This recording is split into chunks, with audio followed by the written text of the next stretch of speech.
रबूपुरा गांव से कहां गायब हो गई सीमा हैदर। मीडिया वाले पूछ रहे पता, घर वाले कह रहे पता नहीं। 24 घंटे से घर नहीं लौटी सीमा, सचिन का भी नहीं मिल रहा ठिकाना। क्या वापस जा रही पाकिस्तान? उधर मोदी सरकार को पाकिस्तान से आया मैसेज, सीमा को देंगे कंसुलर एक्सेस। क्या सच में है जासूस?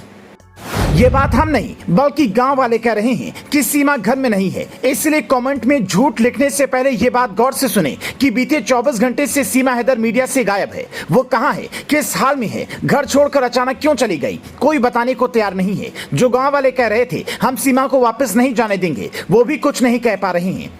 सीमा मीडिया से परेशान थी, ये बात सच है, क्योंकि दिन रात सीमा के घर मीडिया वालों का जमावड़ा लगा हुआ था। वो बता रही थी कि खाने तक की फुर्सत नहीं मिल रही थी। ऐसे में सवाल है कि क्या सीमा मीडिया से तंग आकर कहीं और चली गई है। एक न्यूज चैनल से बातचीत में सीमा के चाचा ने काफी कोशिशों के बाद जो बताया, पहले वो सुनिए फिर बताते हैं सीमा की गांव वाले मीडिया पर कितनी बुरी तरह भड़के हुए हैं। रात करीब 10:30 बजे सीमा की तबीयत थोड़ी ठीक नहीं थी। उसके पेट में दर्द हो रहा था, आंखों में जलन हो रही थी। उसके बाद उसे हॉस्पिटल लेकर गए। हमें अंदाजा नहीं था कि सीमा इतनी बीमार होगी। अब 15 जुलाई शाम 6 बजे के बाद ही सीमा घर आ पाएगी, ऐसा हमें पता चला है। वो लोगों के सवालों का जवाब देते देते परेशान हो गई है, ये बात सच है। सीमा की घर दिन रात मीडिया भरी हुई है, पर अस्पताल तक मीडिया का नहीं पहुंच पाना ये सवाल खड़े करता है कि क्या सच में सीमा गायब हो गई है। मीडिया वाले सचिन से भी मुलाकात नहीं कर पा रहे हैं, तो क्या सीमा अपने तीसरे बॉयफ्रेंड का इंटरव्यू सामने आने के बाद वापस पाकिस्तान जाने की बात सोचने लगी है? ग्रेटर नोएडा के रबूपुरा गांव में आप जैसे ही घुसते हैं, कार का शीशा नीचे करने की जरूरत नहीं पड़ती। उससे पहले ही लोग आपको इशारा कर देते हैं कि सीमा और सचिन का घर आगे वाली गली में है। आप वहां पहुंचते हैं तो कोई कुछ बात करने को तैयार नहीं होता। बच्चे कहते हैं सीमा भाभी अंदर हैं, गांव वाले कहते हैं सुबह से जो बातचीत का सिलसिला सीमा से शुरू होता है वो रात तक जाकर खत्म होता है। इसीलिए घर वालों ने अब एक रजिस्टर रख दिया है, जो भी आएगा उसमें एंट्री करके अंदर जाएगा, ताकि एक समय के बाद लोगों को ये कहा जा सके कि सीमा अब लोगों से बात करके थक चुकी है। जो चल रहा हो बढ़िया चल रहा हो, जो तू चला रहा हो बढ़िया चला रहा हो। अरे वो बाला क्या गया, वो खून पी रहे हैं अब मीडिया वाले, ना पानी पीने दे, ना रोटी खाने दे, ना नान दे, ना दूध दे, और क्या कर पाओगे, खून पील दे।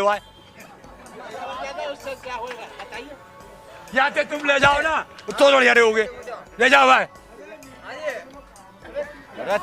एक मीडिया हो घंटा भर बतरावे, घंटा आध घंटा बतरावे।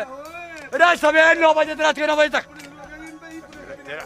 हर कोई सीमा की सलामती की दुआ कर रहा है, लेकिन पाकिस्तान ने अब इस मामले में एक नई चाल चल दी है। जानकारी के मुताबिक पाकिस्तानी सरकार ने मोदी सरकार को पत्र लिखा है, जिसमें कहा गया है कि सीमा हैदर को हम काउंसलर एक्सेस देना चाहते हैं। हमारी मुल्क की सीमा हैदर वहां मुकदमे का सामना कर रही है। उसे जेल में रखे जाने की खबर भी सामने आई थी, लेकिन ये वही पाकिस्तान है जो कुलभूषण जाधव को जेल में रखने के बाद भी काउंसलर एक्सेस देने में आनाकानी करता रहा। बाद में उसने अनुमति भी दी तो कुलभूषण की मां और पत्नी की मुलाकात शीशे के उस पार से जिस हालत में करवाई वो हर हिंदुस्तानी को याद होगा।